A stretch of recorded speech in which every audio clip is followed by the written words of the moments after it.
വ്യത്യസ്ത ജാതി മത ആചാരാനുഷ്ഠാനങ്ങൾ ഒരുപോലെ കൊണ്ടാടുന്ന ബഹ്റൈൻ പ്രവാസികളുടെ പ്രിയപ്പെട്ട രാജ്യം കൂടിയാണ്. ഇത്തവണത്തെ ദീപാവലി ആഘോഷങ്ങളിൽ മുൻ വർഷങ്ങളെ പോലെ ബഹ്റൈൻ രാജകുടുംബാംഗങ്ങൾ പങ്കെടുത്തു.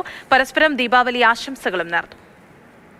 ബഹ്റിനിലെ ദീപാവലി ആഘോഷങ്ങളിൽ രാജകുടുംബാംഗങ്ങൾ പങ്കെടുത്തു. ബഹ്റിൻ കിരീടാവകാശിയും പ്രധാനമന്ത്രിയുമായ Salman bin Hamad Al Khalifa രാജകുമാരനു വേണ്ടി Sheikh Mohammed bin Salman bin Hamad Al Khalifa നിരവധി കുടുംബങ്ങളെ സന്ദർശിച്ചു. രാജ്യത്തെ ഐക്യം, പരസ്പര ബഹുമാനം, സഹവർത്തിത്വം എന്നിവയുടെ മൂല്യങ്ങൾ പ്രോത്സാഹിപ്പിക്കുന്നതിന് ബഹ്റിൻ രാജാവ് ഹമദ് ബിൻ ഇസ അൽ ഖലീഫയും സൽമാൻ ബിൻ ഹമദ് അൽ ഖലീഫ രാജകുമാരനും പ്രത്യേക പരിഗണന നൽകുന്നതായും ഷെയ്ഖ് മുഹമ്മദ് വ്യക്തമാക്കി. വൈവിധ്യമാർന്ന മത സാംസ്കാരിക സമൂഹങ്ങൾ ബഹ്റിനിൽ സമാധാനപരമായി നിലകൊള്ളുന്നതായും അദ്ദേഹം അഭിപ്രായപ്പെട്ടു. മുൽജിമാൽ, കവലാനി, താക്കീർ, നായർ, ഭാഡിയ, അസർപോട്ട തുടങ്ങിയ കുടുംബങ്ങൾക്ക് കിരീടാവകാശിയുടെയും പ്രധാനമന്ത്രിയുടെയും ആശംസകൾ ഷെയ്ഖ് മുഹമ്മദ് ബിൻ സൽമാൻ അറിയിച്ചു. വിവിധ മേഖലകളിലെ വിലപ്പെട്ട സംഭാവനകൾക്കും ബഹ്റൈന്റെ ഏകീകൃത സാമൂഹിക ഘടന ശക്തിപ്പെടുത്തുന്നതിൽ അവർ വഹിച്ച സജീവ പങ്കിനും അദ്ദേഹം നന്ദി പറഞ്ഞു. ബഹ്റിനിലെ പ്രമുഖ മലയാളി ബിസിനസ്സുകാരനായ പമ്പാവാസൻ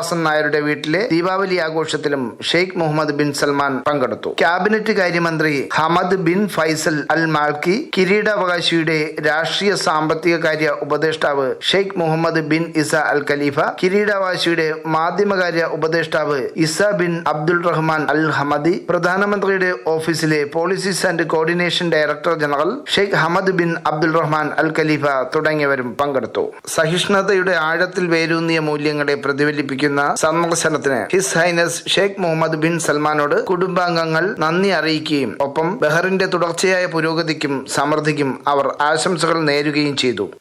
മാതൃഭൂമി ന്യൂസ്, ബഹ്റൈൻ.